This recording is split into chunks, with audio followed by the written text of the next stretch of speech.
Good afternoon, folks. We're here today at 3 o'clock to have a special work session. We intend on discussing two items that the commissioners have asked to hear more about in a public forum. And the first item to be discussed will be the Village of Kennedyville.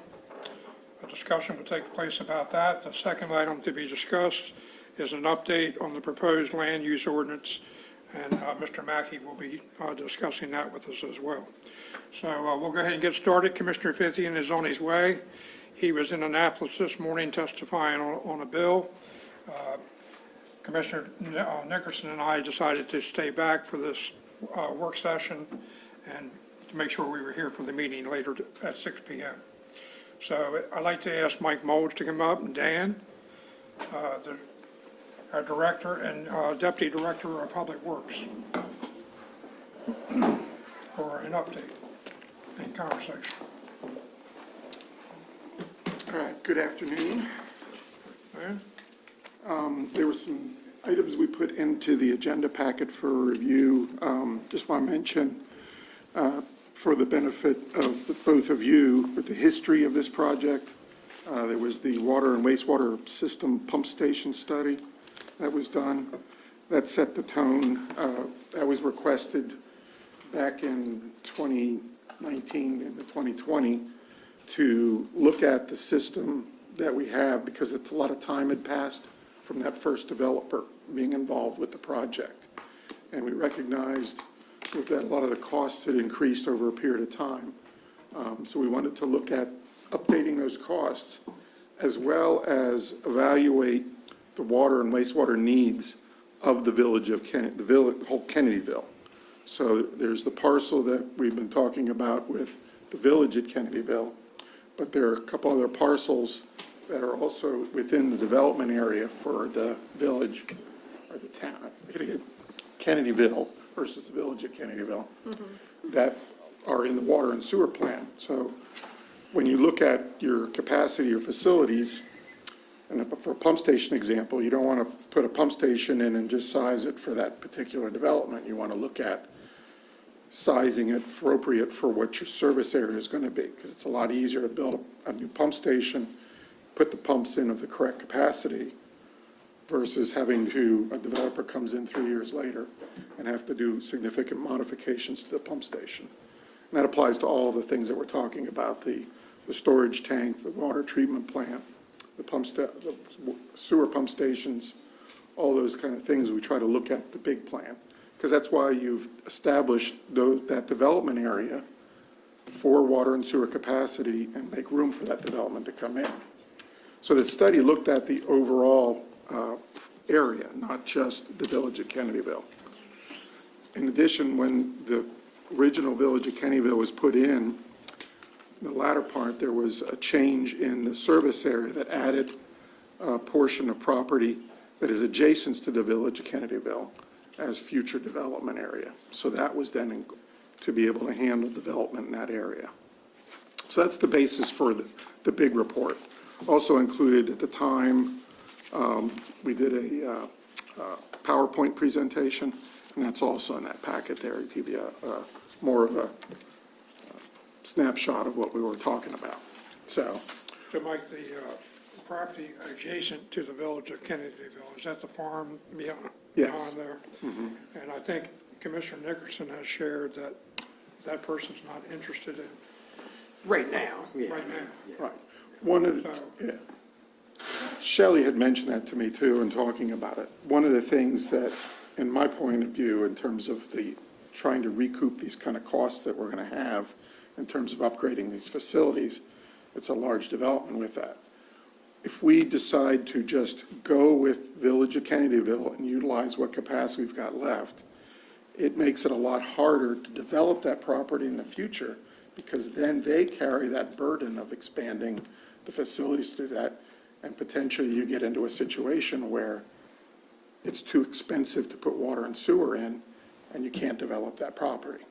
So it's something that maybe in a discussion with that property owner, is it a benefit to let him know that the timing may be good because of these infrastructure that's necessary to be able to consider doing that, or the possibility may be that burden, significant burden, then would then fall on developing that property if it was in the future of 5 or 10 years or whatever.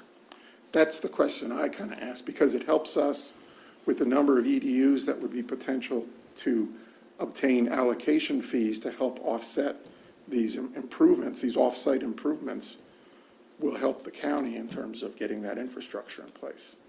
The other two properties, there's one just south of town, right as you come out of town, working towards the wastewater plant. That's there. It's a small property. The other property is that piece of property that sits behind the old school in the back there. Those are the properties that were included in that study. And you'll see maps that show the funding area, priority funding area. And the water and sewer comprehensive plans include those areas for future development. I know one of the things when I was researching this thing, after I came on board, because this was a project that came into my lap right away, is there was actually a study done by the planning department looking at the village and creating the improvements in there to make it a very nice community, commercial aspects, residential choices for people to housing and things like that. So I think that fit into how that boundary was established for water and sewer capacity. So that's my main thing with that.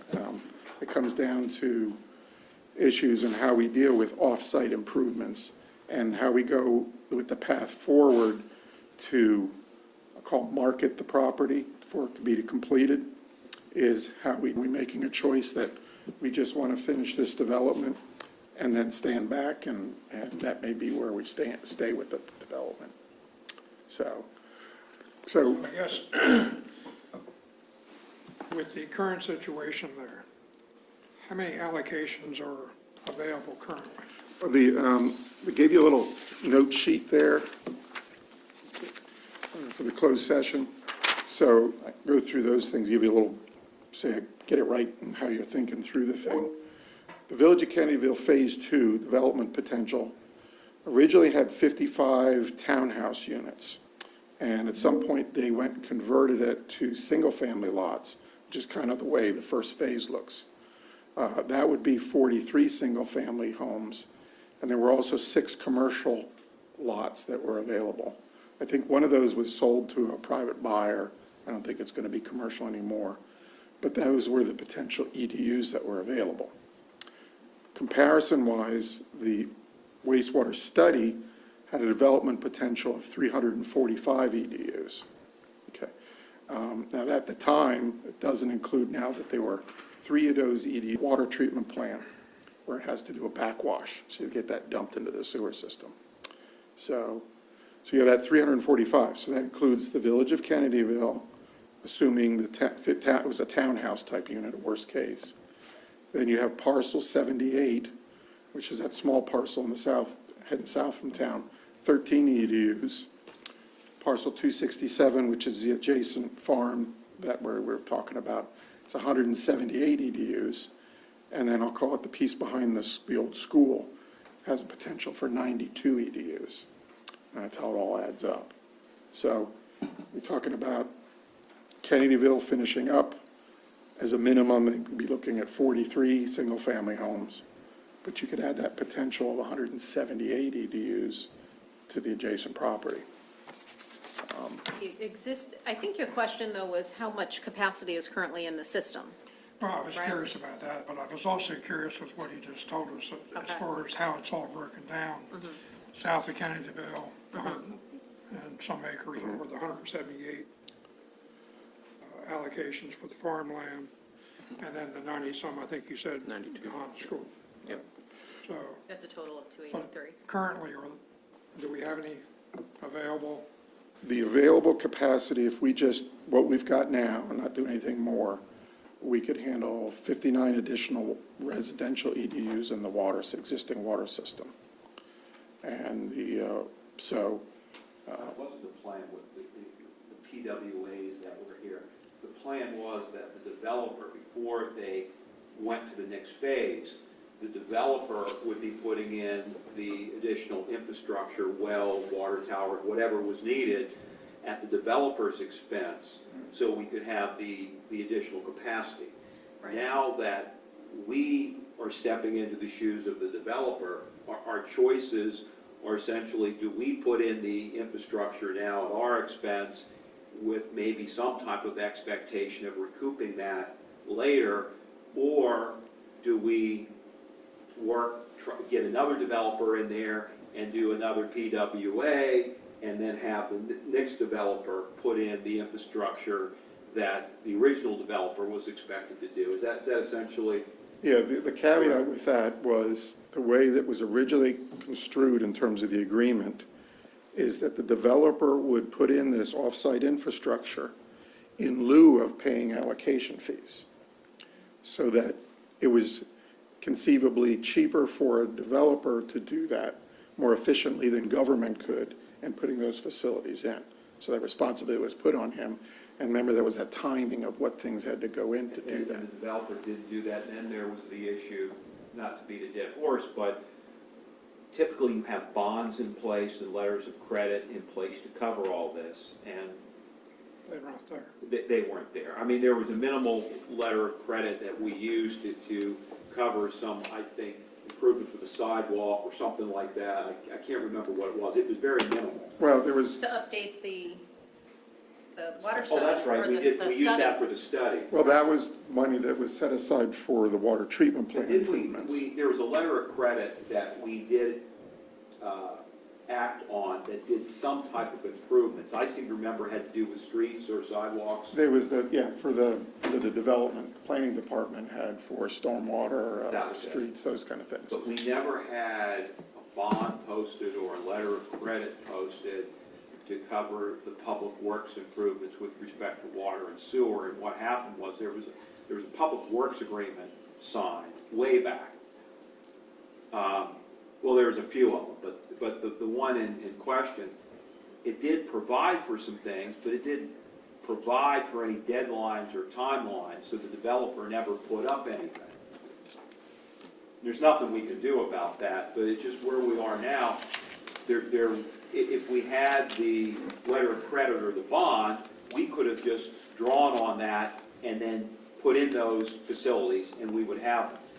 Since there was no funds to do that, our choice is, do we essentially front the money or do it at our expense to put in the facilities for additional capacity, and then negotiate with the developer for allocation fees or something to get that back?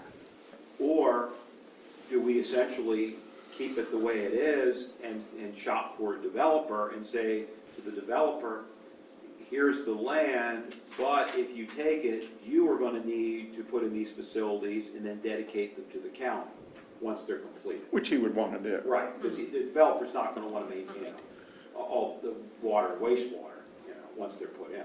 Okay. So to circle back what Commissioner Price, you were talking about, if we just forgot about some of these projects as far as the developer doing the off-site stuff, which is the water tank, the upgrades to the water system, the pump stations, upgrades that are involved, we could probably accommodate finishing out the development. But then that's it. Nothing else we can really do until we upsize things. The other thing to consider if we do that is we can't accommodate any commercial development without increasing our water storage capacity, because with a commercial development, have a higher flow requirements for fire protection. So we would not be able to develop the commercial lots as commercial property. The other thing that, one of the comments that we've had over the years with this is the existing people have complained about the water treatment plant, their ability to remove iron, reduce hardness. So part of the project included upgrading to the water treatment plant to provide a better quality water for it. So we wouldn't be able to do that unless there was separate funding to do that. So those are considerations if you just go and say, let's finish this thing up. We got enough capacity to get by, but you're not going to get that. The other thing to consider too, along that line, is Pump Station 2, which we're in the process of getting permitting for design. That needs to be done just because all these years we've gone by, it just wore itself out, and we need to replace that. As a result of the acquisition of the land, it gave us the opportunity to relocate that plant off of 213, which is dangerous, onto property that we now own. As you go up Dairy Lane, or Dairy Street, or whatever they call it, on the left there's a small detention basin. Right behind that is where we're going to locate the new station on property that we have now. So we save the cost, at least, of buying another parcel to put this pump station on, and it gets it out of the right-of-way of 213. So those are things to consider, too, how we want to handle that. Do we try to handle, see what those kind of costs are, and see how that could be worked into the allocation fees? But Tom's right. These things would be needed to be done. We'd have to finance them, and then as the developer pays allocation fees, try to get some of that money back. If you look at the current allocation fee, which could be changed and made higher if we wanted to, and we could apply it just to the Kennedyville service area, it's $16,200 an EDU. If we take the 55 EDUs and go for the townhouse type development, considering we're looking for first-time home buyers, might be attractive to that. I think they have to revise their plan a little bit to go back to that. That would generate about $891,000 over by the time they've all been paid for and all the houses are built. We still have $145,162.50 left from the first developer's letter of credit that we took over. So that gets you just over $1 million of money that would come back in from the development of just the village at Kennedyville, Phase 2. So that gives you an idea where you're at. The other comment, that was the thing I did, just to update the cost, since that study was done 4 years ago now, is I put in there just taking and updating the cost figures that are in the report to give us an idea where we stand with all this stuff. So what I do is I use, it's called the Engineering News Index. It's a magazine, and they track the construction cost indices. They've been doing that since 1920. So you can go through and you can estimate that, and you can figure that what the cost was, index was back then when we did the study, and update it to the end of January. And the costs that we did in the original study overall have increased by 18% over that time period. That's if you look at all the costs in there, that sheet, we're at 5.1 million, a little over that, where back then we were around 4.3. So as you're well aware, everything keeps getting more expensive, but gives us an idea. If we're looking at trying to adjust our allocation fees, what kind of number we'd be working with if we needed to increase those. But the big thing is we'd have to do that financing up front in order to create that capacity. So do we have interest in the property south of Kennedyville to develop that? Nobody's made any inquiries because we really have been kind of trying to figure out where we were going with this thing. It would be applied to the same thing for that larger property that sits behind the old school. I think the fire department owns the building, I think was somebody was saying. I think, or maybe all of Yeah. them, I don't know. But that would, I think the idea with that one is that's a separate parcel. Somebody buys that, that provides the access back to that back parcel, and you could develop it, put a nice development back there. So there's a lot of opportunities there, and what I wanted to make sure is if we decide just to finish Phase 2, it's going to influence our ability to do these other developments. And if we're looking for, first-time home buyers, all those kind of things, and create those opportunities, if it exists in Kennedyville, we take that into account as we move forward.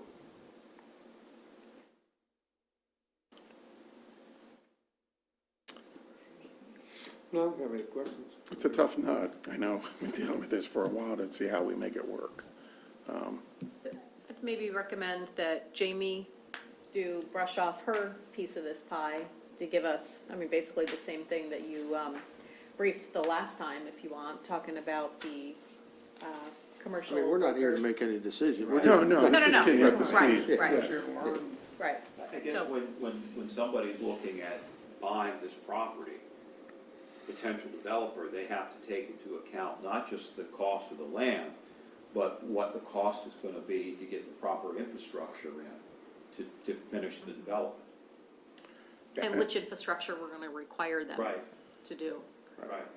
I think one thing is we don't want to be in the situation we're in, where we get a house here or a house there, and an unfinished infrastructure. I mean, I think we want to try to get somebody in there that's going to complete this thing and get it done, and get it presentable. Or we do it ourselves. Even if the existing parcel is all that is ever finished, there have to be some street improvements, because right now they're just dead ends, and they Yeah. need to be turnarounds. Right. For example, stuff like that would have to be factored into the, Then you have one street in there, and I know Bill, and I spent some time on that, that's not really a street. It has a sign, it's presented as a street, but it is smaller, and it was never dedicated. Really, it can't be dedicated without the cooperation of the homeowners, because the way the property lines go, that the homeowners on that street actually own the street. Which was kind of odd, where you have a development where you have all these streets that were built to a certain standard and were intended to be turned over to the county, and then you got one street that's a dead end that apparently was never intended to be turned over to the county, the way it was built. The only possible explanation for that is to get the minimum lot size that they wanted, they had to include the roadbed of the street. And that was a way of doing it. And that's the street that backs up behind Pender's. Yes. Louise, Yeah. The other thing too to consider is, we're dealing with a homeowners association. To having more homes within that community, finishing phase 2, and potentially if a developer wanted to develop the other parcel, it makes the HOA a lot stronger because of the revenue they get, because ultimately they're going to be responsible for certain improvements and things like that. So it helps with the health of the HOA itself. Because right now, I think it struggles a little bit because there's not that many people there to contribute to the costs that they have. So Mike, I'm kind of weak in this area. I'll be the first to tell you, in this wastewater Okay. business. And I am going to come out and ride with the guys, but, to learn more. But if we just completed phase 2, there's no way that we could add onto the system at a reasonable cost down the road? Well, what happens is, you can always add more capacity. At some point, what's going to become critical, aside from the water system and the pump station improvements on the wastewater side, is that we're going to get a point where I mentioned in one of the footnotes, is that the wastewater treatment plant capacity we're going to get up to. When they sized the plant to go, when they took out the lagoons and put the treatment plant in, they didn't accommodate that parcel that we're talking about adjacent to the village of Kennedyville. That was added later. So that brings more capacity potential to it. Now, we're fortunate, like we are with the Millington system, is that the design based on 250 gallons per EDU, but historically, a lot of our flows are 170 some. So people, water saving appliances are going in, the families aren't as big and stuff like that. So as we add capacity, we can see how much more we can fit in. and the 250 it used to be industry standard. It's just kind of a rule of thumb, 250 gallons per day per house. Right. But like Mike said, a lot of the appliances now they have so many water saving features about them. We're not seeing that. That's not realistically what's happening. And it hasn't been nationwide. Yeah. But so we can increase those capacity. The thing is, if we do improvements for just servicing the village of Kennedyville or another lot, you spend all that money to put a pump station in, and then it's all of a sudden, 5 years later, it's out of capacity because you only made it big enough to service that part. And then you have to go through that whole expense again of modifying the wet well, bigger pumps, all those kind of things that go with it.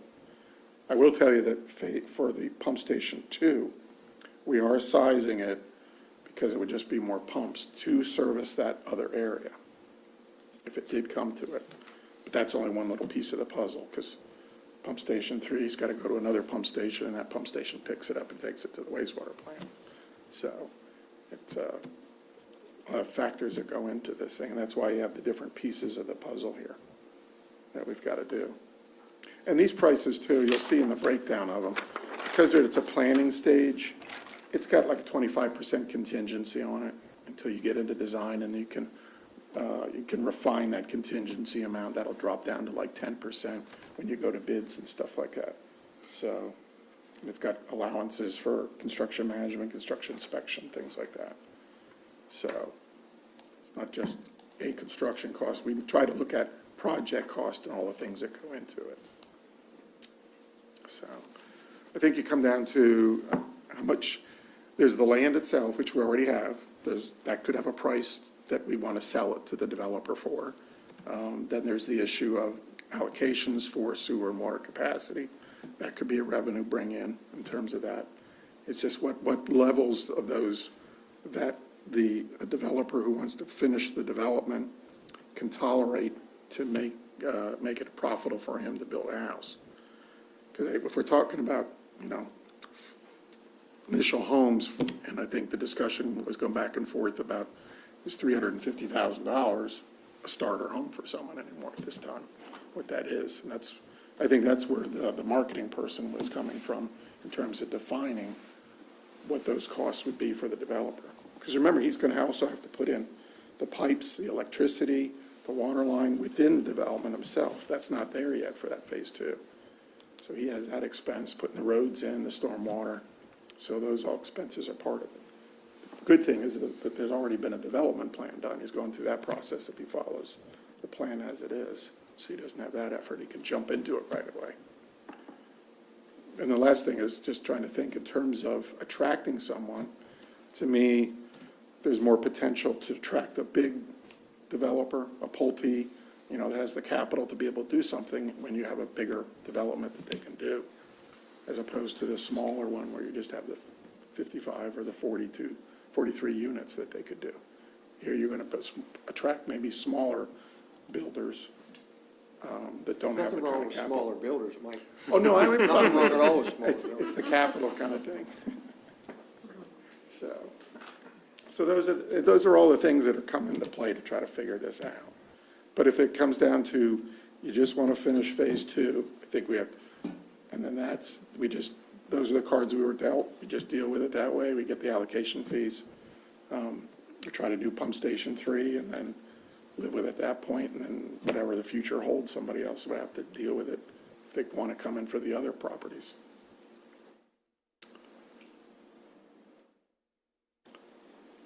So, Jamie, you were going to give us an update on what you could tell Well, us? I just, Jamie, can you speak into a microphone, either come up to the table or, and that way it's caught, or ever? Just I guess we should say for the record, For the record. Economic Report Development Director here. Thank you, Tom.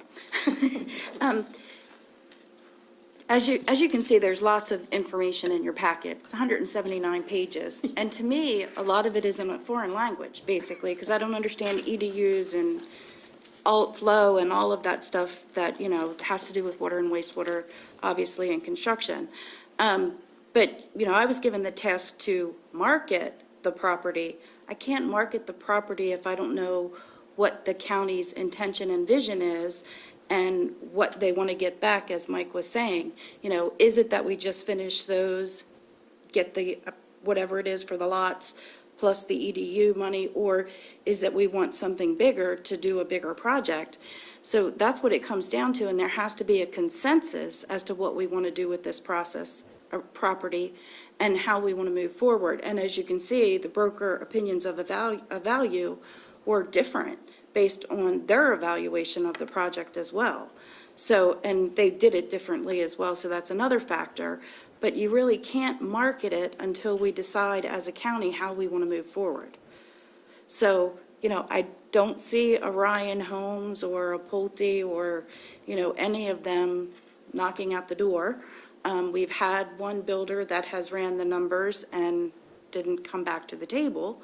So that tells me it doesn't pencil out for them the way that it currently is. So what is the county going to do going forward to try to finish this development? And I know Bill's had some ideas too, so I'd like for him to share his ideas. You know, we're in a unique situation where the county is the landowner and the developer, so it gives us an opportunity to do some things differently, but got to figure out what that is and how to proceed.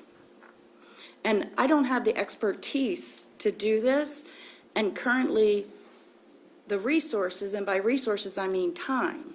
You know, if that was all I had to do, could I probably figure it out? Probably. But it's a very small piece of my daily work, and just looking at it every 4 or 5 weeks is not getting me to where I need to be to try to help the county with this piece of property. Hopefully that's helpful. Well, I've come, obviously, I've missed some of this, so I apologize for that, but I don't know that, just speaking from me, myself, I'm not sure that I'm interested in expanding that property and taking on more of it. I'd like to get rid of what we got. And the only thing I remember about the project, and that I think is important to keep in mind, is we had a developer one time that had that property. And there was a number of improvements that we were going to make them do before they could proceed. And I'd be pretty uncomfortable if we made a better deal to anybody else. I think, in fairness, we need to come up with whatever number we were going to make them pay. And that's a pretty good starting point, because I want to make sure that we can look back on this and say we were fair to everybody. Yeah, the only difference is what we wanted him to pay for was, at that time, was a cost. That cost is higher now in terms of percentages. Well, then that's just, I can understand that. I'm not worried so much about charging somebody more, but I certainly wouldn't want to give somebody a sweeter deal than what we offered the people that already owned it. Does that make sense? Yeah, He's yeah. talking about just paying for whatever it was they were gonna pay for it, whether it was $5 in and $10 now or whatever. I think that's what. Conceptually, it's paid for the same items. The cost may be adjusted over time, but it's the same items. Obviously, that things have we want gone them to up. pay for, That's we want them fine. to pay for. But there was some challenges that we were going to make the former owner of that property comply with before we would allow him to go forward. And ain't that kind of, Well, it was, and one of the things was they staged at what point certain things had to be done. and I think there was some things that were supposed to have been done that probably weren't done. And Right. And then that was the problem with that. Plus, then we didn't have the security if he didn't meet those requirements to be able to finish the project. Look, if the himself. prices of things obviously have gone up, I understand charging more. I just don't want somebody to be able to come back and say, we were willing to do it for that price. And now you would, whatever the agreement was back then, we couldn't meet it. I guess that's the challenge that we're going to have if we want to get rid of it.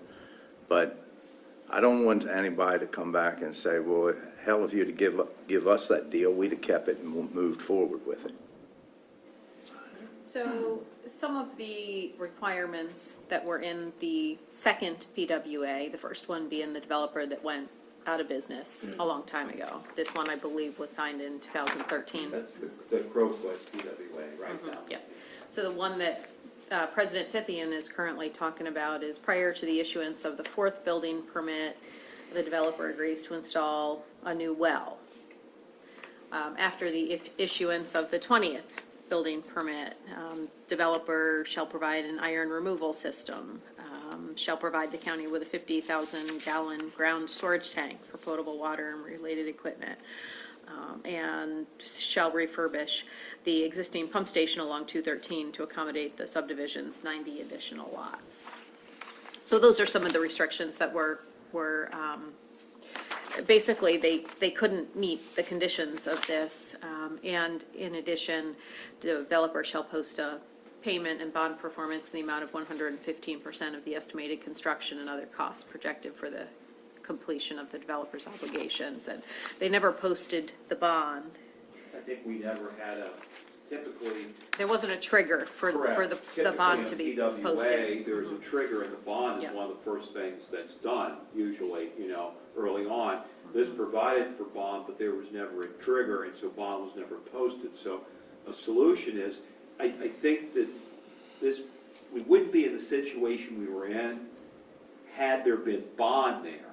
Because if bond was posted early on, if the developer wasn't in a position or couldn't do the improvements, we would have simply acted on the bond and had a pot of money to do it. So a solution would be for a future developer, you have the same type of requirements, but you require the developer to post a bond contemporaneous or substantially contemporaneous with the time that the PWA is signed. That way, if the developer's not able to post bond then, chances are they're never going to be able to post bond, and you can move on. But if they do post the bond, then, the risk is on them, not on you, if they can't do what they're supposed to do. And going back to this particular PWA, the second developer basically said, we can't make it work. We can't do all these improvements and still make money. So that's why it fell apart. I would agree with Ronnie on just trying to get this phase done and move forward with this. But going back to what you just said there, I mean, it may be something for all of our sake, but particularly Jamie, if she's marketing this, we may have to come back, and I'm just picking, we'll pay for the 58,000 gallon storage tank, because in order to make it profitable for somebody, I mean, whoever does this, they want to make money, and that's just the way the world, we want them to make money. And our part of it will be, hopefully, new families and the tax base. So, yeah, the required improvements are over 5 million, but if we charged allocation fees, we're not even going to get 1 million of it. I mean, this was really designed for the larger project, but this is what we have right now. So I don't know that it is marketable. So we may have to make it. I'm sorry, no. I sort of remember the discussion when, you all know that it was before you, it was with Mr. Mason and Mr. Jacobs was sitting up here, but they'd come before us just about time we got that ARPA money. And I had kind of brought up the idea that maybe some of these things, these improvements that needed to be done, we could do it because if they couldn't make it work, my idea was probably the next guy's not going to be able, they weren't dumb people, and they could add and subtract, and when they looked at what they had to do, they weren't going to be able to make it work. I thought that was a good time to maybe bite the bullet and make some of those out of our ARPA money, which was actually free money, if you want to think about it, that was given to us for infrastructure. But we chose not to do that. You did to some extent. Pump Station 3 is part of those projects. So Pump Station 3 was that you provided the ARPA money for design, and then one of the decisions you want to make is, do we want to, when we get the permitting and everything, to go ahead and build that? That takes that project out of the pot in terms of what needs to be done. So you kind of did it, you just didn't do the whole ballgame kind of thing. And there was a new well was needed, and Well, and then the water treatment plant, and then aside of the water treatment plant, we have to put a storage tank for additional fire storage. So those were all little pieces that you chip away at. So I guess if the commissioners want to say, let's just finish the village at Kennedyville, we're not going to worry about anything else, let's deal our cards and go with what we do, then we just focus on that capacity that we need for that. And then we decide what we can try to afford to do of these improvements, whether we finance it ahead of time and then get the allocation fees to offset the cost. We get Pump Station 3 off the table, and then we look at maybe, some of these other projects, whether it's the treatment plant, which I think the residents would love to see. And the design had already started for that, and it just got, they stopped at the permitting stage when the first developer called it quits. But I think that's probably the first question, if there's an idea that we just don't worry about these other properties on how they developed, that's going to be their problem when the time comes, and we just finish this development to get it to be the village. Well, I think with everything that the county's facing from one end to the other, I think that's going to be the most cost-efficient way for the citizens of Kent County, is to let's focus on this right now and see where, Yeah. And that's an addition of 40-some homes. Yeah, the number before you got here, Ron, it was 55 townhouse units, because you remember when it first started, they were townhouses, and then they switched over to single families, that's how phase one. And the count I have is 43 single-family homes will still be built. So that would be the revenue. And then I think that's something to have a conversation with Tom about. Could we reestablish an allocation fee that is specifically for Kennedyville? Kind of like a special taxing district. Exactly. I mean, at one time, we had different fees depending on the service areas, and then Yeah. we went to a unified Right. fee. So we can do that. It's just the thing, how are you gonna set that? Because right now, the Kennedyville service area encompasses more than just the village of Kennedyville. So if you set a higher allocation fee for the Kennedyville service area, if somebody's gonna do an infill lot in town, to the extent that any exists, they would have to pay that same fee Sure. that the village of Kennedyville would be paying. Correct. But you're limiting the scope of it, at least, Correct. from the whole county to it. So it is something to consider. Yeah, it's looking at the revenue that we try to recapture. And again, the other thing was, are we selling the land itself? We've got the land already. Is there a price we put on the land that we can get some revenue right away? That's revenue you come in right away and get before the houses are built that could be applied to some of this Or infrastructure. if you're doing, to get money up front, if you want to go the route where the developer pays the allocation fee rather than putting in the facilities in lieu of the allocation fee, if you add on the allocation fee to the purchase price, then you get that money up front, and you get that long before the actual use on the system. So even though you're taking in less money than what it's probably going to cost you, you are getting that money up front ahead of time. So there is something to be said about, getting $1 today is worth more than getting $1 5 years from now. Yeah, the example of that would be, okay, our allocation fee is $16,200 right now. So let's say, and now you would know better, sell this lot would be if you bought a lot like this as a buyer, $30,000 for the lot. Okay, so you get you're getting $30,000 up front versus 16 waiting it comes in or something soon. So those are the kind of things that we try to see how it works.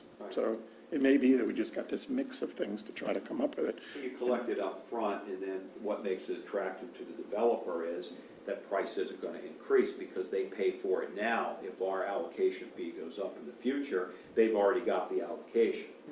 So they have some certainty as far as costs go. You get the money now. But again, I think as Mike did the math, if you take the allocation fees as what we have now and you multiply them by the number of units, it's still not going to fully fund the infrastructure that you need. But it may be a quicker way of getting this thing off your plate. well, and providing 30 or 40 houses. Right, and that's where I was coming from, we're talking about Millington and a lot of the bringing people in, homes and tax revenue. Again, this is also part of that equation if you want to look at it that way. Or are we just trying to finish a development that didn't get finished? I have a couple of questions. One is because I don't know. When we require a bond, they go to their insurance company, I guess, for the most part. And do they provide the county with a certificate of, Right. Yes. and that didn't happen in this case? Correct. So usually a public works agreement will have a trigger date. It might be immediate, it's usually sometime soon after it is signed and the bond is put up. This one is very open-ended. It says, "The developer shall post a payment and a performance bond in the amount of $115,000 of the estimated construction and other costs for the completion of the obligations to construct Phase 2 improvements." And then it gives release information. So there's not, it doesn't say before the issuance of the first building permit, or But usually, as Shelley mentioned, it's usually immediate. yeah, usually the posting of the bonds is generally, and Albert can tell you this, when you get a contract or something, usually posting of the bonds is a preliminary thing. You typically have to post the bonds before you can do anything else. Often when a contract is awarded, a requirement before you get a notice to proceed or to do anything is to post the bonds. And so this public works agreement, it wasn't unusual to have the bonding requirement in, but what was unusual was there was no trigger date, there was no deadline to post the bond, so the bond was never posted. To answer your question, Commissioner Price, there are a couple of things that could be done. You can go to an insurance company and get a bond. Some developers, if they have a relationship with a bank and they have money on deposit with a bank, they will go to the bank and get what's called a letter of credit. That's usually a more cost-effective way for the developer to fund this, because letters of credit typically cost less than bonds. And so the bank issues a letter of credit saying, if certain things happen, then we present the letter of credit to the bank will pay us, and then the bank settles up with the developer. So either way, we hold on to that. Correct. And that can be recalled Right. either way. So we if have- the developer. We have surety. So a bond's usually with an insurance company where they're obligated to pay a claim, on the bond. A letter of credit is with a bank. Either one protects us. Usually, we give the developer the option as to what they want to do. A bond costs more, but the letter of credit sometimes requires a banking relationship and some funds on deposit. So if the developer has the ability to do a letter of credit, that's what they typically do instead of doing a bond. And in this one, we just got gridlocked here because prior to the issuance of the next building permit, we needed stuff to happen, and the developer hadn't put up the bond or letter of credit. So that's, it just log jammed, and we couldn't move forward. And this went on for, what, 5 years, maybe? And they asked from time to time to, let us build a couple more houses before we move forward with the infrastructure repairs and bond, and then we'll be in a better position to do that. But with every house that's built, you're taking away future profit from whatever developer ends up ultimately completing it. And the writing was on the wall that they weren't moving forward, so we didn't want to give up that much more of the incentive for a potential future developer. Right, and more Shelley, as I that recall, dwindles. didn't we agreed, we allowed the builder to build some things Absolutely. without, Yes. putting up the bond? And Yes. it got to the point where we But had to then- cut it off. But then we hit the next Right. milestone, and that's where it stopped, it stalled. After 4 homes, he had to put the well in. That he didn't want to put the well in. And I think there was a discussion too, where we had engineers say, this is what you have to do for the well, and the developer wanted to do something different that we couldn't approve. Well, he had the responsibility to get it designed and built and installed, and he didn't. He just had some driller come in and told him to go see us to figure out what to do, kind of thing. So it was cutting corners. I have a question. Mike, so this 5.2, might as well say 5.2, it's 5.15. That amount of money, then does that amount open up the potential for all of these EDUs? Is that what that represents? Yes. So I think that's the question, is does the county want, do we think it's a good investment of $5.2 million for a potential of, how many did we say there were, like 300 and some? 345. For the potential of Total of that. 283. So do we see that as, and do we see the potential for the county to build that many units? Like, that's the real question, I feel, when it comes down to, do we want to build out the whole building, or do we just want to finish the phase 2?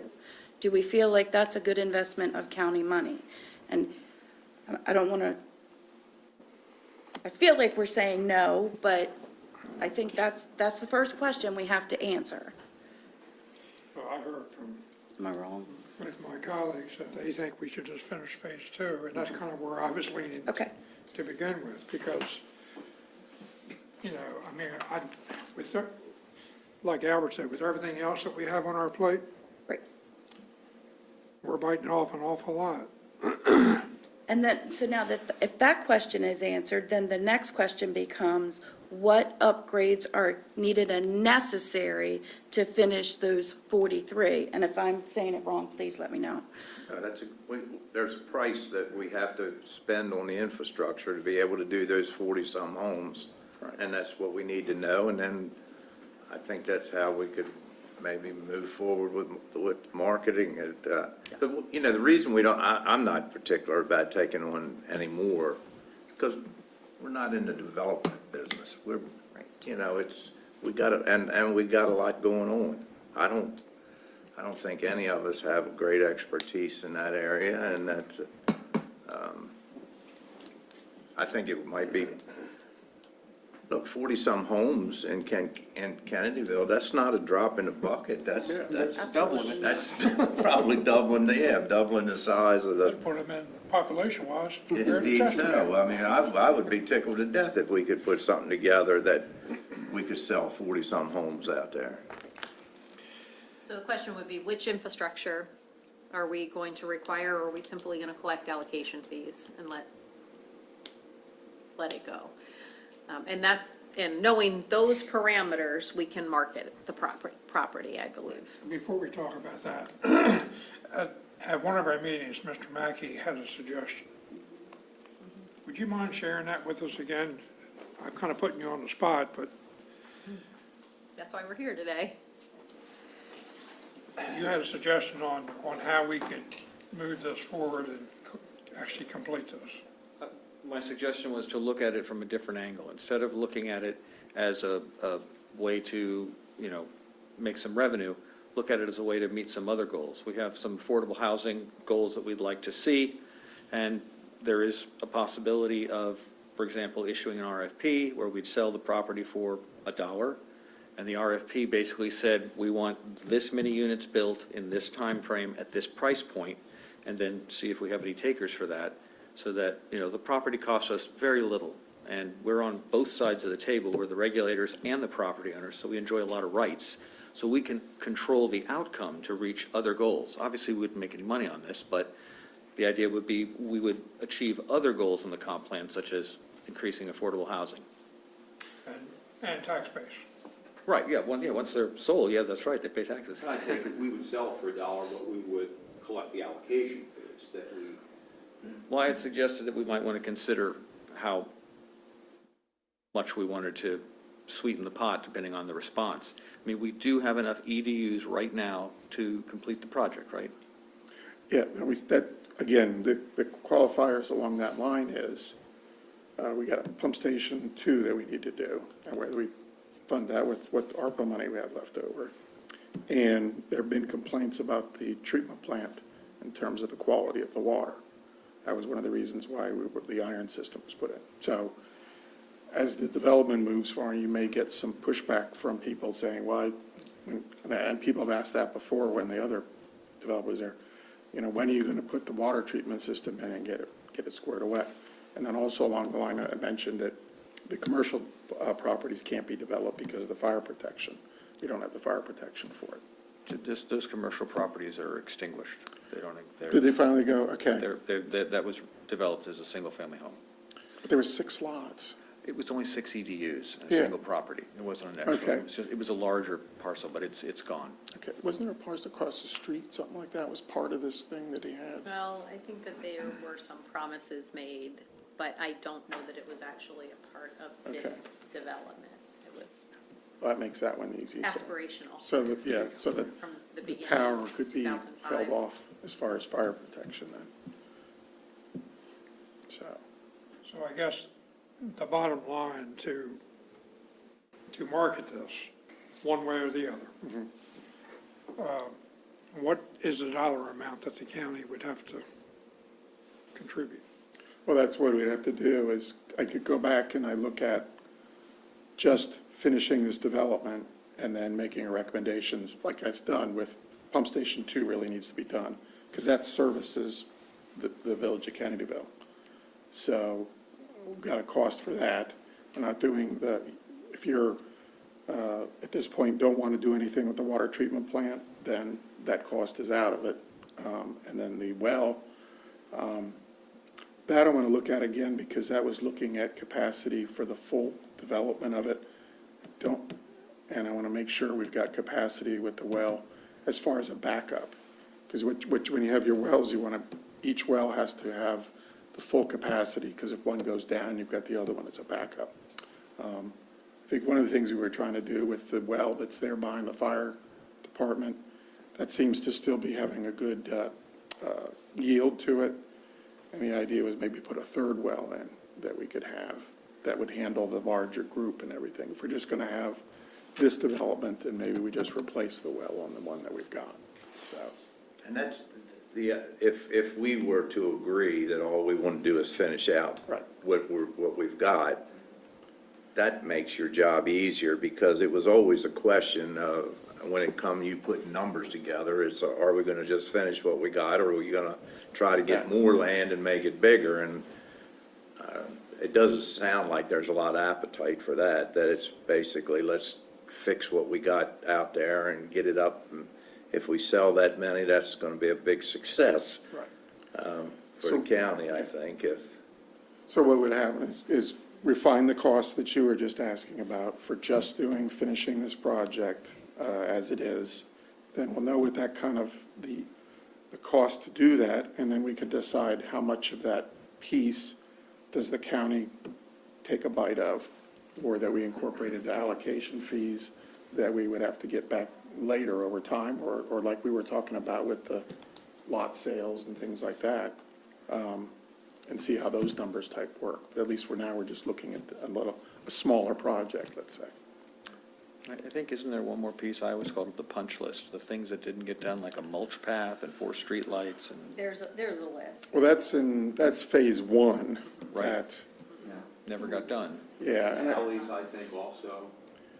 well, the idea with the streetlights and stuff, though, we had to get the roads in the county's names first, and I think that's obviously been taken care of, because I see the high-speed Fiber, internet yeah. people up there going to town, putting through those.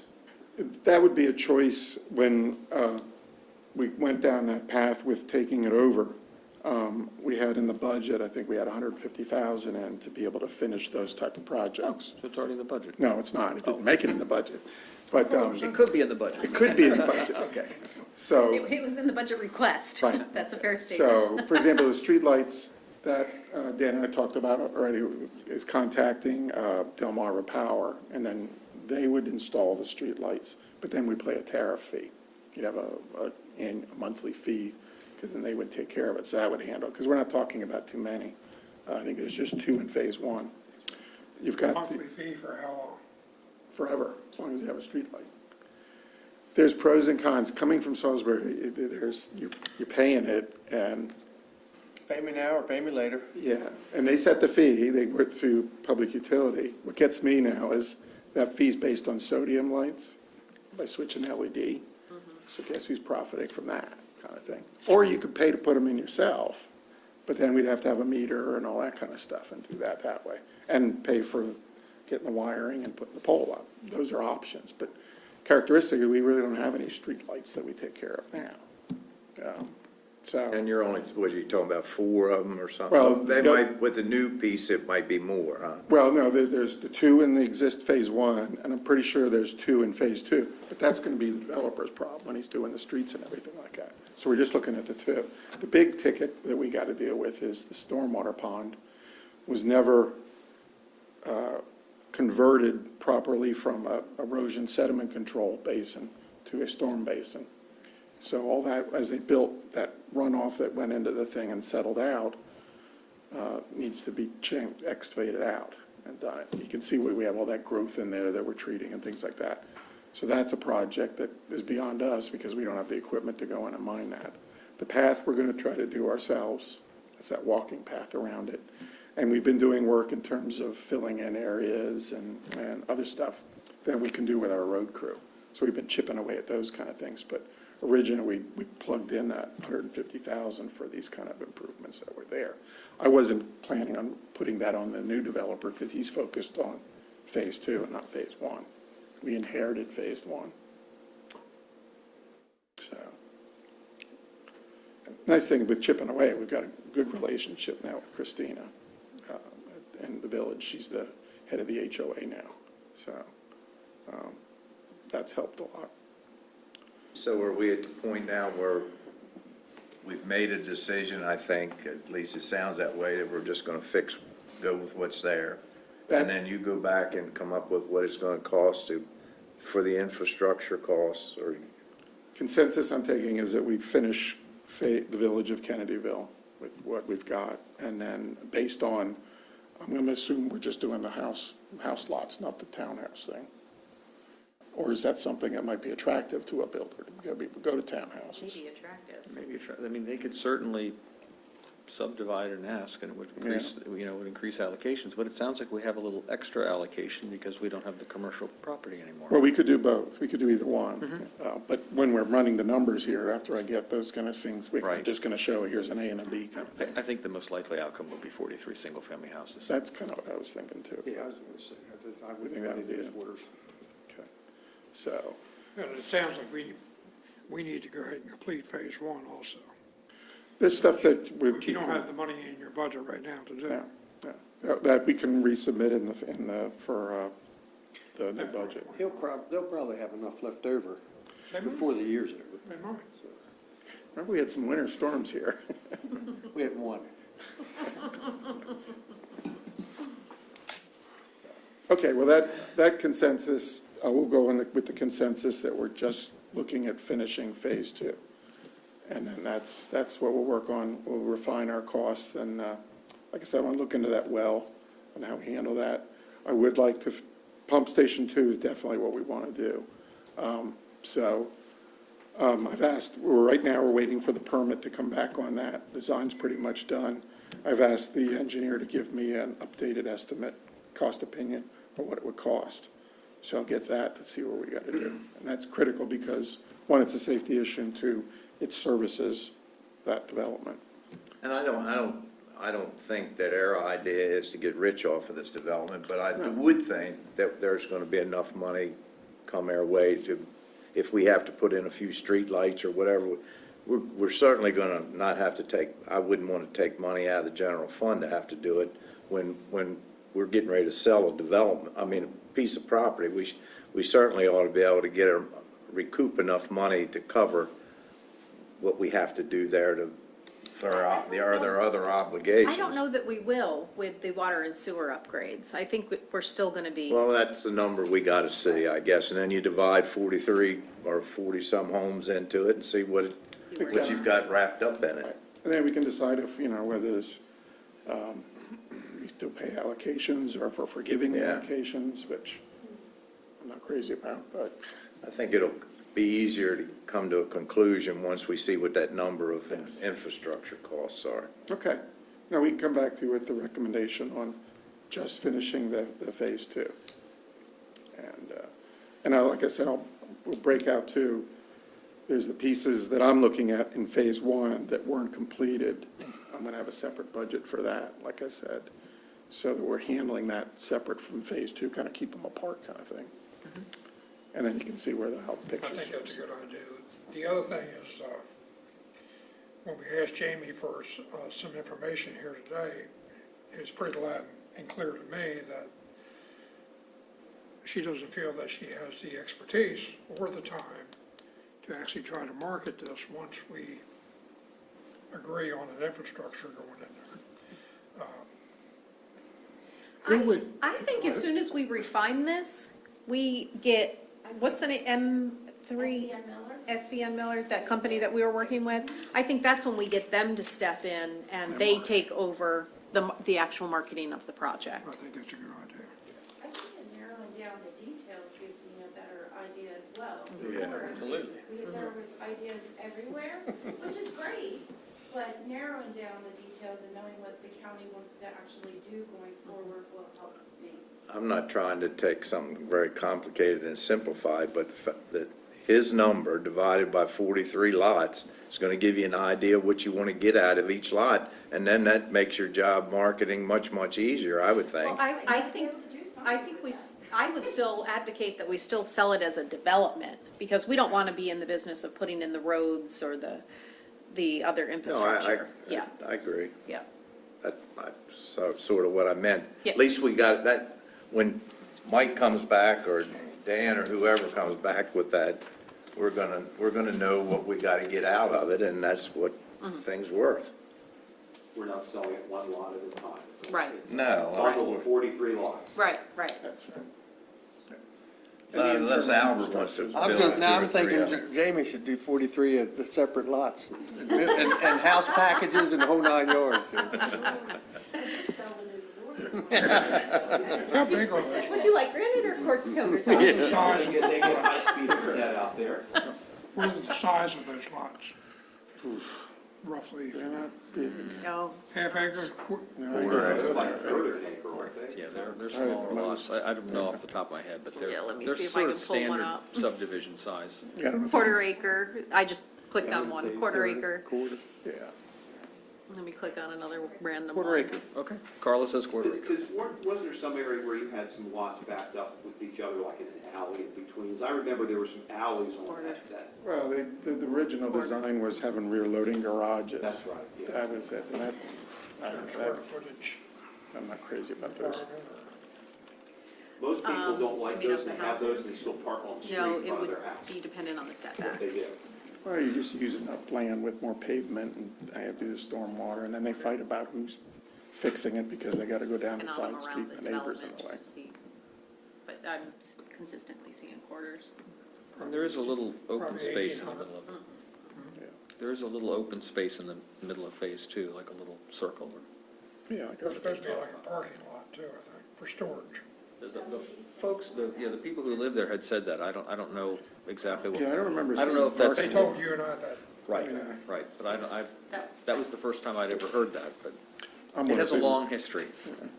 I think the homeowners association would like a parking lot. I think they want the developer, whoever that is, us or someone else, to make one of these into a parking lot, but I don't know that there's one that's designated to be a parking lot. I know that they're frustrated with the parking situation. Well, their covenants say that you can't park on the street. Right. That's where they were, so what they were trying to, people were starting to park where the hammerheads are, where the dead ends are. Well, and, as like, the majority landowner, this we is could- just an we could aerial shot. change that covenants, correct? I think you need 2/3, and we probably own over 2/3 of the lots. I don't This think- is an I don't aerial think shot, we and you can see surrendered. people parked I on think there. we are the controlling party. Well, that's right, because we're the That's just one developer, point in time. because it doesn't Is get that right? surrendered until it's developed out. I mean, is there an appetite for 2 park on this street? Not, we don't need to get into these Yeah, you're weeds probably now. get pros and cons. Yeah, okay. I think they made, didn't they had somebody that had a truck and trailer or I something, think and you're they right. wanted, and he didn't have room to park in his yard, and they made an exception or something to let him park on the street, at the end of one of the cul-de-sacs or something. Well, it was that street that Tom was talking about where it's part of the property, that little lane there next to Yeah. Pinder's. That's where that was coming up. So he was technically crossing over other people's property to get to the back of it and parking back there. All right. All right, well, we'll get to our homework. Thank you. It's unfortunate that we are where we are, but path forward will hopefully get this project underway.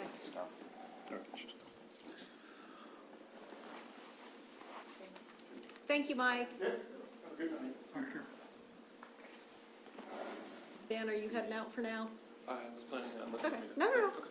I was just gonna say goodbye. I'll be back.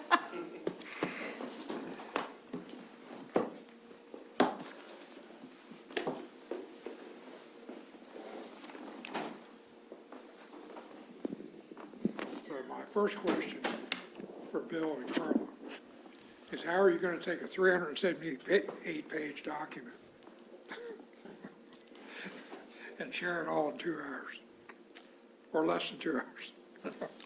I'm going to shoot for 5 minutes, so, Okay. and then you can ask questions. So, first of all, I want to say thanks to you all for giving me the opportunity to discuss the land use ordinance before its introduction. I'd like to briefly summarize the land use ordinance process up to this point, the legislative process moving forward, and the evolution of the document. And in general, in the biggest picture, the land use ordinance implements the 2018 comprehensive plan, and it allows for the public and for property owners to request changes to the text of the land use ordinance. And I'm happy to have you all stop me at any point. I'm just going to walk through 4 simple slides, which I think are somewhere.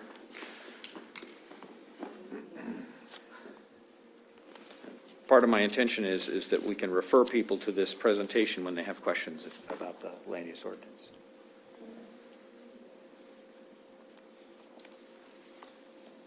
Okay.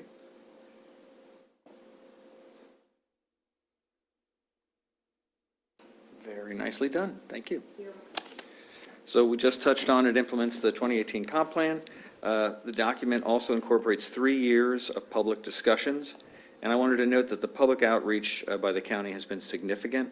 There were 3 mailings over these 3 years to every single property owner in the county. There were 2 years of quarter-page color advertisements in the Kent County News. For the first year, that was twice monthly, and then it was eventually monthly. Email updates prior to meetings were sent to hundreds of recipients, many of whom represented large groups. And a brochure was distributed to recipients of assistance through a variety of food programs during COVID and by the Chamber of Commerce. And there are also 3 years of staff reports and minutes posted online. So there's been a tremendous amount of outreach to get people involved. A lot. So, yeah. Commissioner Nickerson remembers it well, I'm sure. All through COVID. Yep. So now we're starting the county's legislative process, and that traditionally has 3 readings. That first reading would be this evening for introduction. That starts the process. A second reading would be the public hearing. I imagine it's possible we may have more than 1 public hearing. I think the goal is to start the public hearing process and see how many folks turn out, see if we need more nights. And then, of course, at third reading, there's adoption or revision by written amendment or rejection. And each of these steps is conducted at a separate meeting on a different day or evening. If you all choose to introduce the document this evening, then I would email all the interested persons on our email list with the public hearing date, and the first round of the legislative process begins. And this process relates to a critical area review, so there's actually 2 rounds of legislative processes, unlike other bills. Whenever there's critical area commission input and review, then there's a legislative round to adopt the document. Critical Area Commission will review it and have comments, and then the county is required afterwards to adopt those changes. So we'll actually go through this legislative process twice in this case. So, let me do next slide. So at the very beginning of this process, a national consultant prepared a diagnostic report that was released in May of 2020 that asked the question, how well does the zoning code implement the county's 2018 comp plan? And the answer to that was that the land use ordinance did a really good job of protecting agriculture as the primary use in the county, and the recommendations by the consultant were focused on things like simplifying the document, modernizing it, and the formatting.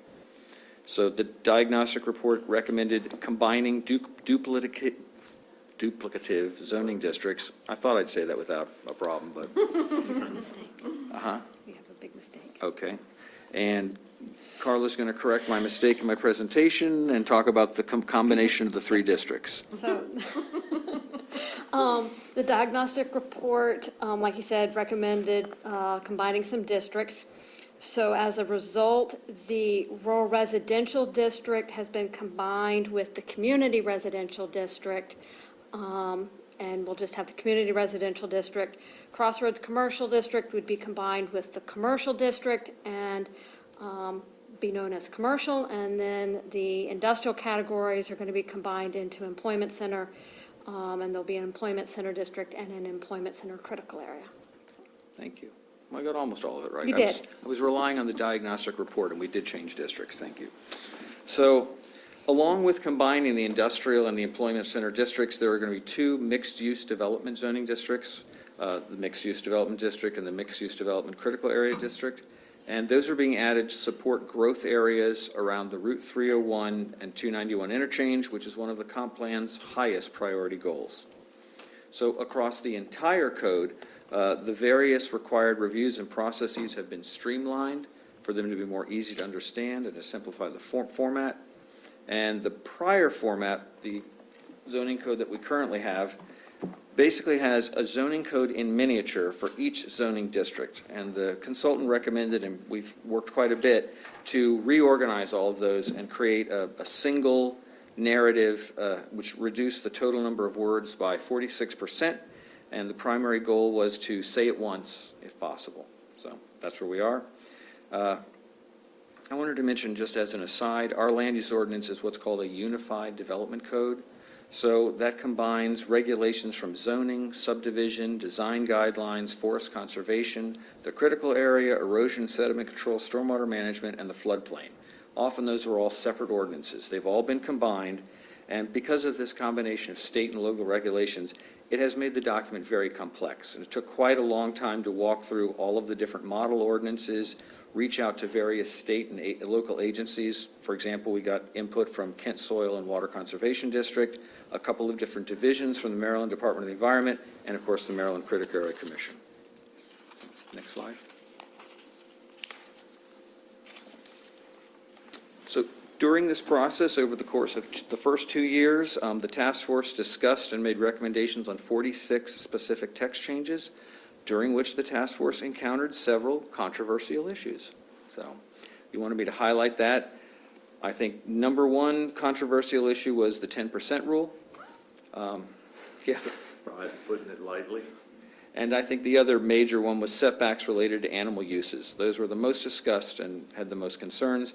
And just sort of, I don't think it's a surprise, as a result of the series of votes that were taken both by the task force and the planning commission, which in all cases were straight up even ties, that gives us the instruction that no action is to be taken. So the 10% rule appears in the proposed land use ordinance as it does in the current ordinance.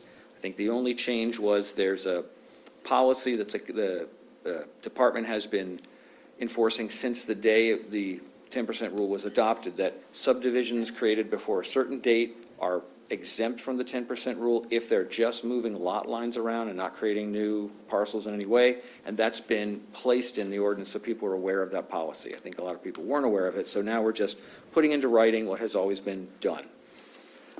The other big issue was forest conservation. This room was filled with folks, and a petition was submitted in order to put in an amendment that was proposed by a member of the public. That amendment, as recommended by the task force and the planning commission, which was most of the amendment and not all of it, appears in the current draft as recommended by the planning commission.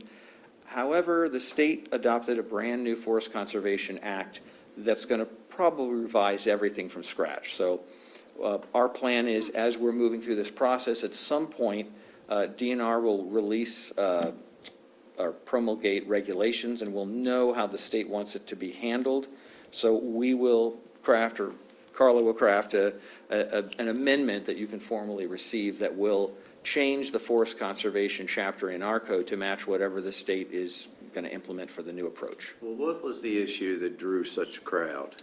What piece of it? What was the change that they either wanted to see or didn't want to see? The change was to raise the fees that would be paid, the fee in lieu, and to increase the amount, I believe, of replacement. Is that Right. correct? Yeah.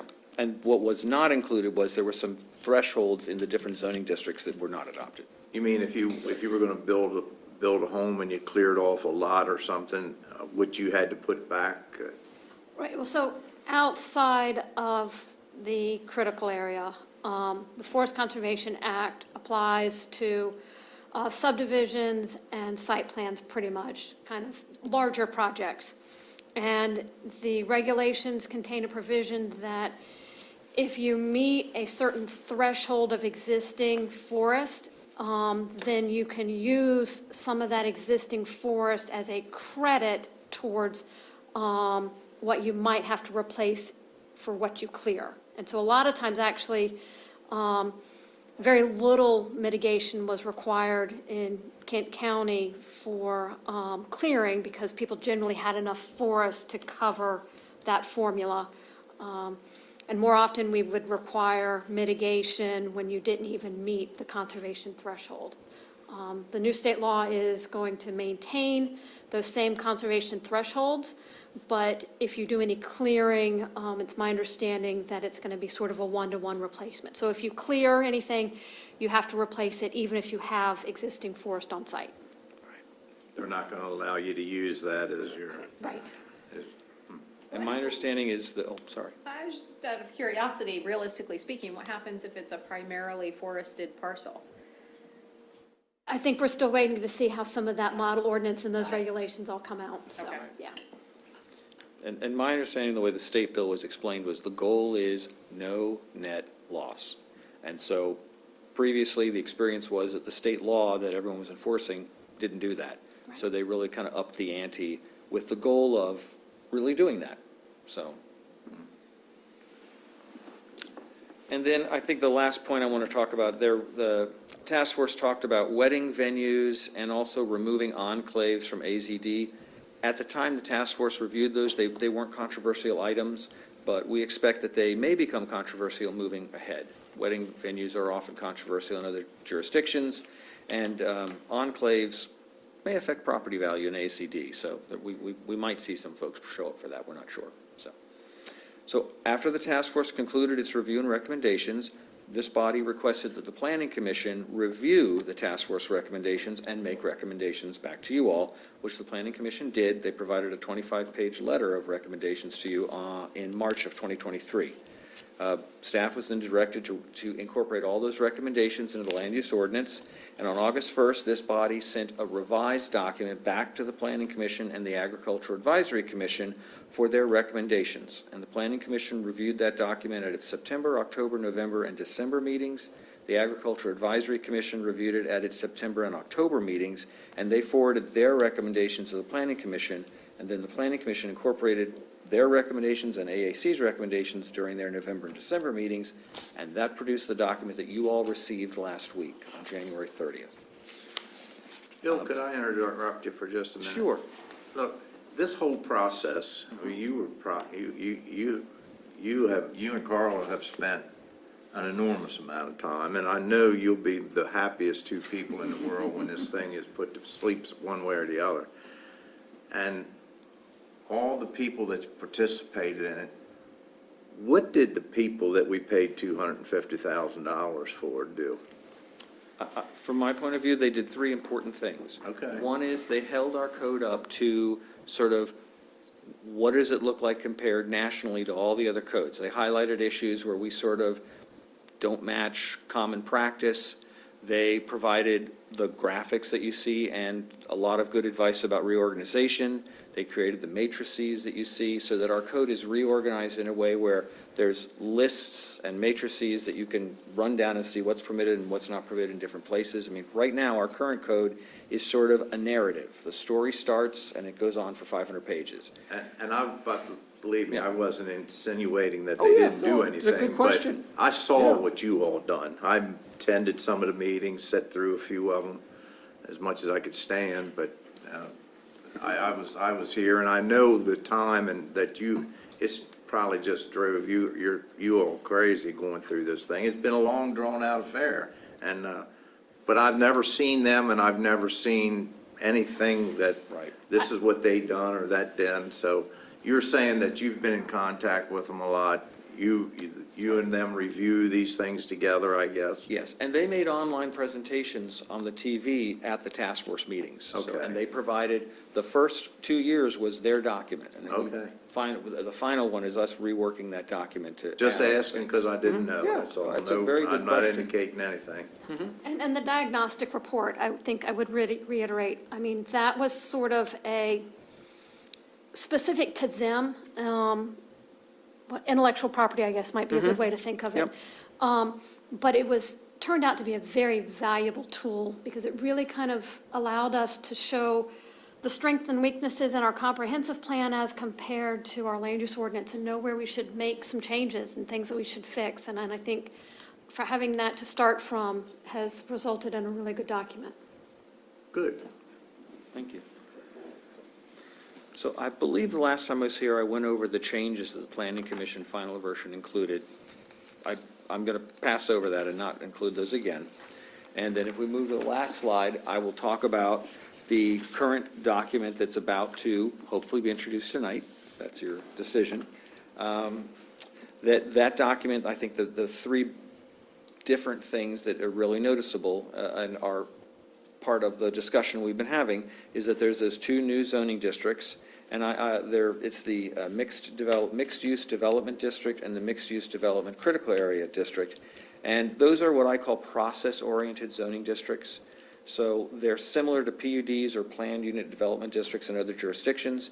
The uses in these mixed-use districts are all drawn from various other districts in the land use ordinance, so it's not creating novel uses, it's combining uses from commercial and industrial and residential to make a real mixed-use district. There are two new uses that have been added, recycling facilities and mixed-use buildings. Those were added, and those were put in other districts in the land use ordinance, except mixed-use building, it's just in these two districts. Restaurants with drive-throughs are proposed to be permitted by right in the employment center, mixed-use development, and mixed-use development critical area districts within the Route 301 corridor. Are you trying to make a comment? Oh, a cheer, how nice. And restaurants without drive-through are already permitted in Village, Intense Village, Commercial Critical Area, Marine, and the Employment Center Critical Area zoning districts. So we've sort of reorganized restaurants, and the drive-throughs in the three districts are being proposed as permitted by right. And then finally, short-term vacation rentals, we went through a lot of discussions on that, are being proposed in the current draft to be included in all residential districts, including AZD and RZD, but they are not being proposed to be included in the commercial and mixed-use districts. And you all may feel differently about that after we have our meeting, but that's how it currently stands. I was looking through the definitions section, and I didn't see a definition for short-term rentals. No, there is a definition in definition the other someplace? part. of There our- is a definition under Article 3, but it's essentially a definition that says you paid your taxes.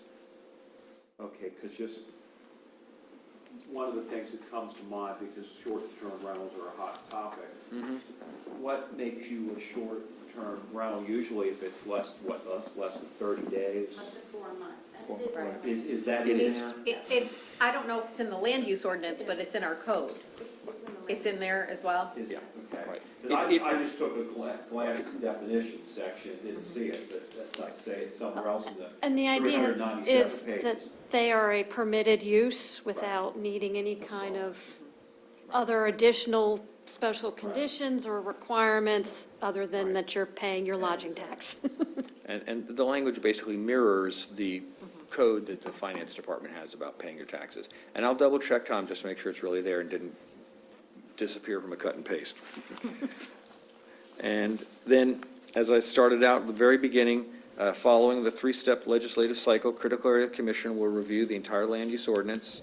They will make suggestions for changes, and then we have to incorporate those changes and go back through a second three-step legislative cycle before this body in order to adopt those changes. So, thank you all for giving me the time to make this presentation, and happy to answer questions you might have. So, I have one question, and Yes, sir. I want to ask Albert his take on it, because just out of curiosity, it was brought to my attention that when the state sets the flood, or federal government sets the flood, determines where the flood level is, Kent County adds 2 feet above that. currently. I think in this new plan, the staff is recommending to go to 3. Correct. And I'd like to know why, and then what Albert thinks that might Sure. do to the building. Right, so we have a number of existing plans that we've adopted. I believe the hazard mitigation plan, possibly the flood nuisance plan. There's a variety of plans where the county adopted those plans, and they had recommendations that we should move to 3 feet. And it is recommended by FEMA as well. And it was one of those it was a staff suggestion that was presented to the task force, and I was actually surprised that it was one of the few suggestions that there was really no comment. Everyone said, sounds good.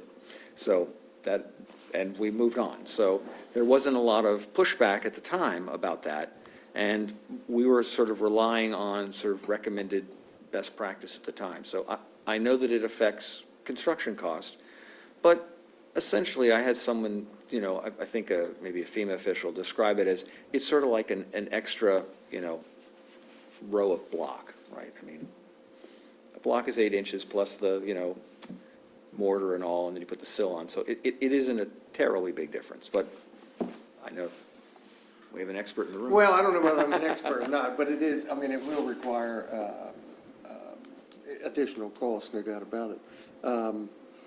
The only drawback that I see to that is for example, I've done some work at Waterman's down at Rock Hall. They're obviously below flood level. And anything that they do new has to be above, or, to our new standard, or standard that we have now. And anything that they do now is required to be, I can't even remember, because they had some plans, some concept drawings drawn up to do some outdoor bathrooms. And for a project like that, it sure did make it pretty cumbersome to have to walk up 3, 4, 5 steps maybe it was, don't quote me on any of that, go to the bathroom and then come down. And when I say cumbersome, just maybe a little bit inconvenient, I don't think that there's any way of getting around it, and I don't know, honestly, whether another foot's going to make a difference. I don't think that that's going to inhibit somebody from pulling off their project, because it is, essentially a block and a half, or whatever you want to call it, or grade up a little higher. Only problem I see with it, I've seen some people come out of Waterman's that couldn't make it. Well, and I'm going to plead the fifth on that one, Ron. But, yeah, I think that whether it's 2 feet or 3 feet, it inevitably, it will end up helping the homeowner or the business owner in the long run. We can discuss that about, last week, or 2 weeks ago, whatever that flood was, I'm ripping everything that we did out of Waterman's last year, it's out. So they had a foot of water. They would have loved to have been 2 foot higher or 3 foot higher. So I think that, I don't think that that's going to hurt anybody in the building industry or prohibit anybody. I was just from curious. doing the project. Somebody said that we were going to add another foot to already, we, the county, add that 2 feet above flood level, and now we want to go to 3 feet. And I was just curious how much that would. Do you know what our neighboring counties are, Bill? That's just, that's always a reference point for me, because I hear things all the time, and when I can say, well, Queen Anne's is this, and Cecil is this, and Talbot is this, then it kind of, it is just it kind of makes things a non-starter when we can say that, It's industry standard in our region. Right. Whatever. Right.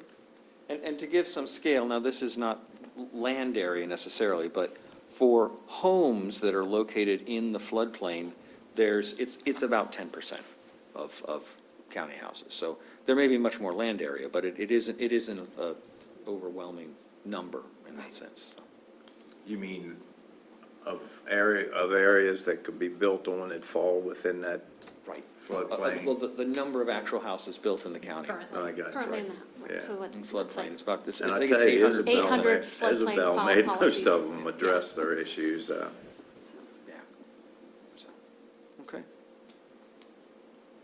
Other questions, comments? I just want, I've kind of was involved in this from the beginning. I learned a ton. I really did. You guys have done a great job. But I'm glad Ronnie brought up the point about our advisor to this, because I've had a lot of people ask me as well, what did these guys do for the money? And it's good to know that they helped you guys behind the scenes. And I did find all of their, when they were doing their,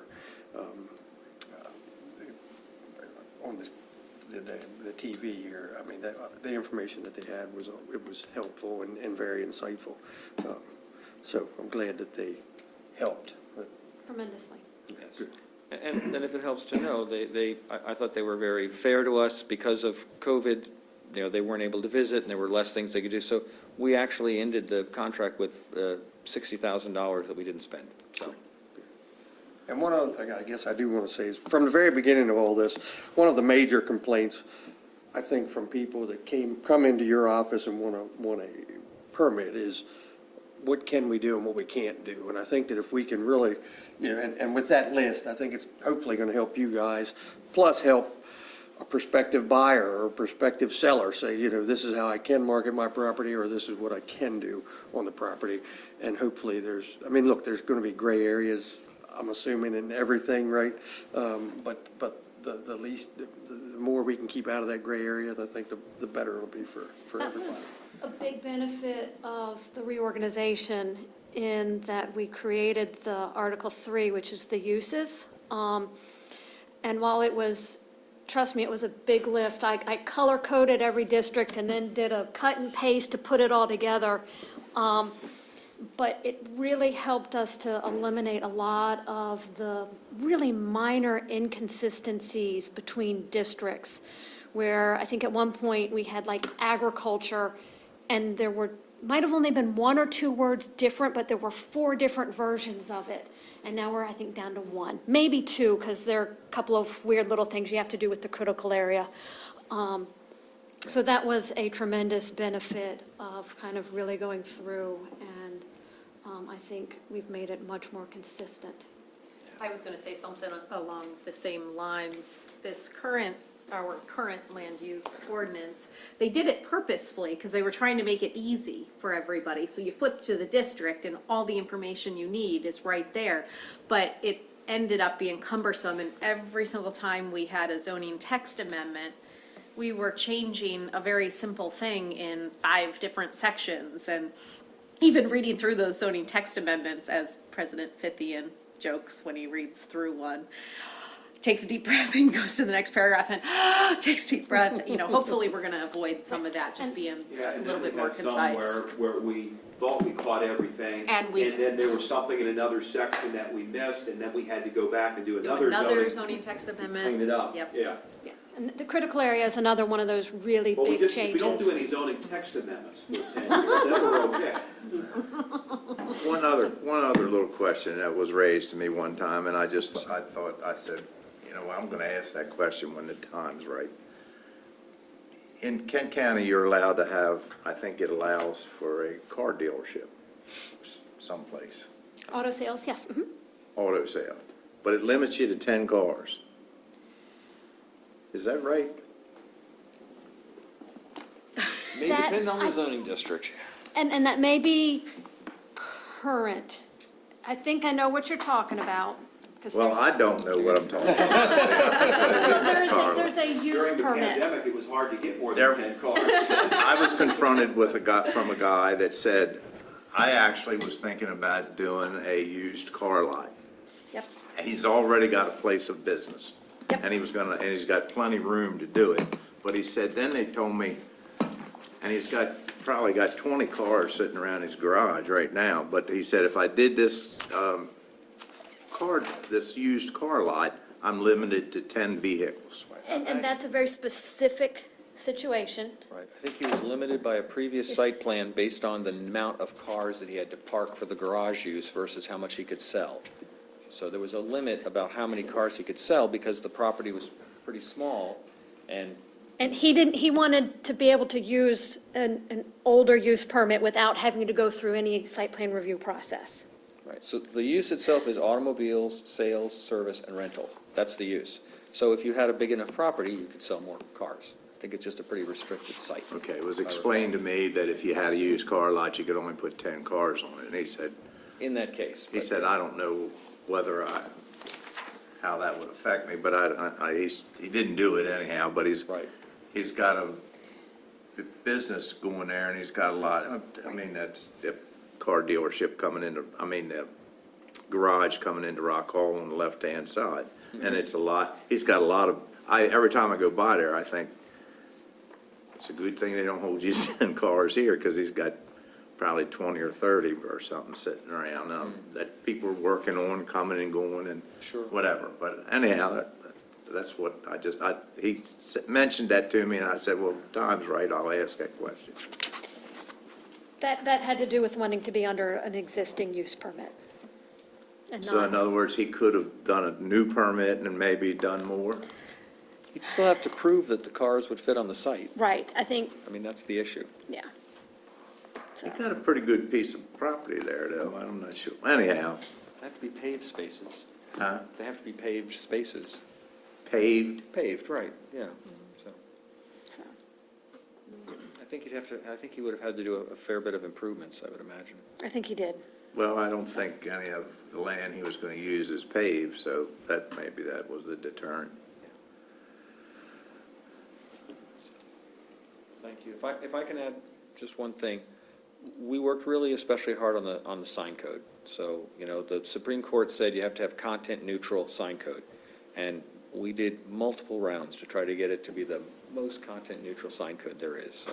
Which a number of years ago, we were struggling with some signs, so hopefully this will help. I'm hoping we did it, so. Speaking of signs, did you get an application, somebody come in and apply for an application for one out there at St. Paul's? Not yet that I'm aware of. Okay.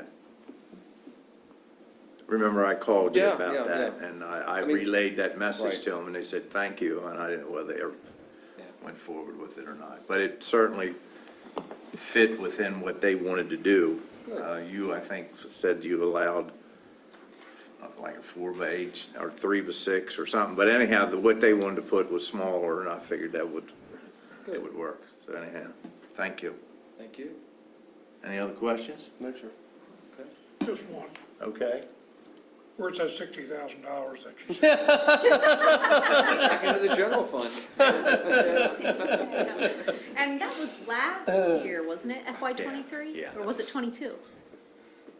I think, It was December of last year Okay, that so, we finished yeah. the contract, so it would have been the It's end of. officially went back into the general fund. It's already gone.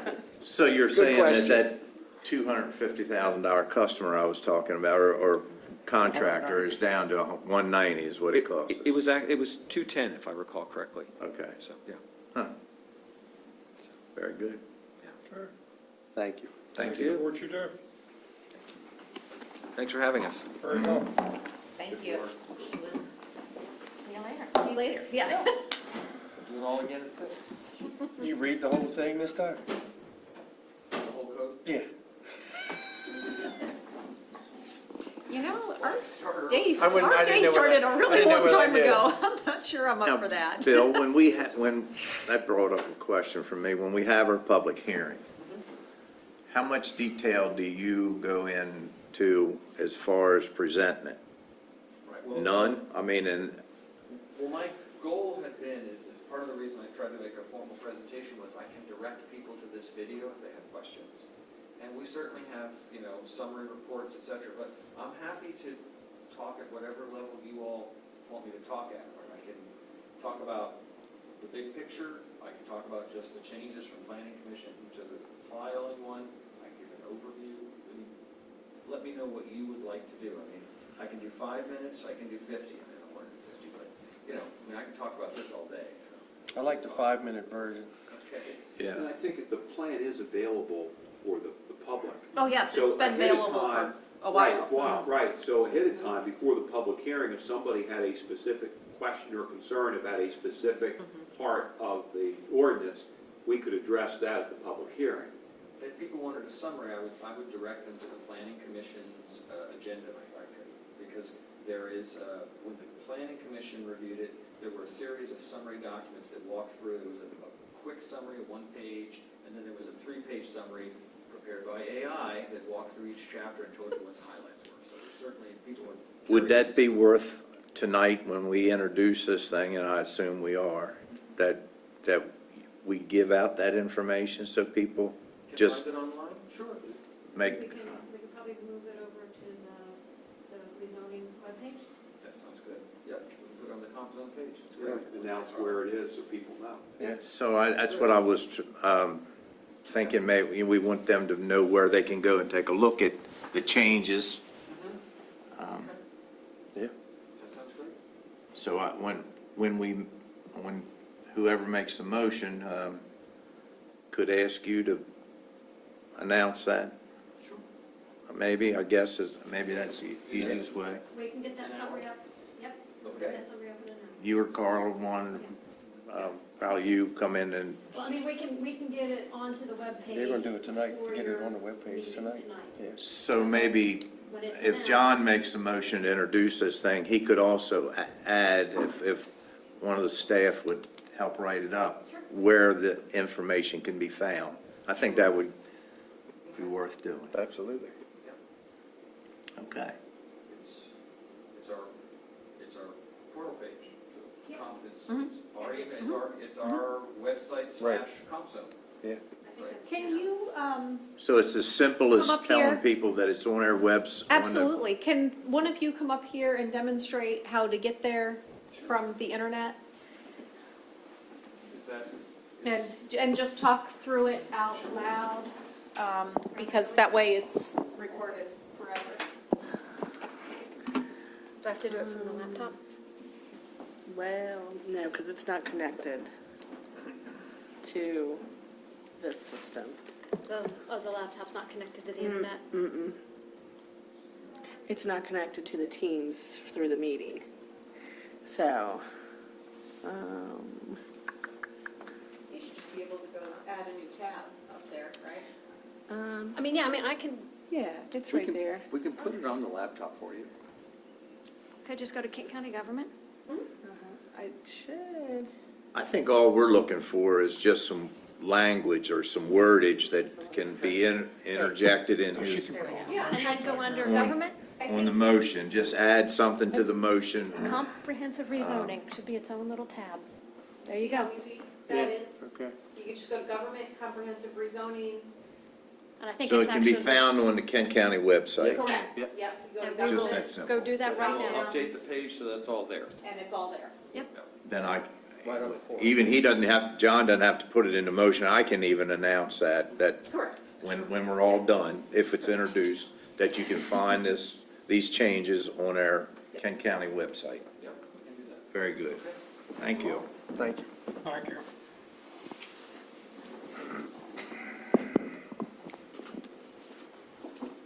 So this concludes our work session, right? Huh? This Yeah, concludes our work session. it does. Includes the work.